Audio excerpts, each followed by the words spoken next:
তোমরা তো জানো আগের ভিডিওতে আমরা গিয়েছিলাম ফুলেশ্বর বাগানে, আর আজকে আমি পুরো জায়গাটা তোমাদেরকে এক্সপ্লোর করে দেখাবো। 50টা ভিডিওতে 18 ফলোয়ার্স কমপ্লিট করা চ্যালেঞ্জে এটা হলো ভিডিও নাম্বার 3। তো হ্যালো গাইস, আসসালামু আলাইকুম, I Maruf, welcome to my new mini blog. তো শুরু করা যাক।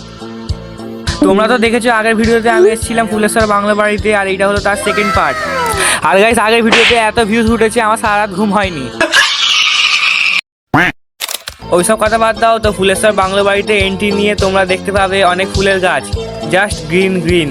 আর দেখতে পাবে এত বড় একটা বাংলোটা হাজারো চেষ্টা করে না ঢুকতে পারায় আমরা চলে আসলাম সাইডের দিকে। একটু সাইডে এসেই আমার সঙ্গে আমার একটা বড় ফ্যানের দেখা হয়ে গেল। আর গাইস, কেউ নতুন হলে আমাকে ফলো করে দেবে, তোমাদের একটা ফলোয় আমার দিল গার্ডেন হয়ে যায়। আর চ্যালেঞ্জটাও পুরো করতে হবে। তো তারপর একটু ঘোরাঘুরি করার পর আমি একটা এলিয়ান দেখতে পেলাম। তো ওকে ডিস্টার্ব না করে আমরা চলে আসলাম এখানে। হ্যাঁ, এখানে অনেক নার্সারিও আছে যেখানে গাছের দেখাশোনা করা হয়। এত কিছু দেখার পর আমরা বুঝতে পারলাম এই জায়গাটা আমাদের জন্য না, এখানে কাপেলরা আসলেই ভালো হয়। আমাদের মতো ছেলেরা বন্ধুদেরকে নিয়ে এখানে না আসাই ভালো। তাও যদি তোমাদের একটু বেশি ইচ্ছা থাকে আসতে পারো।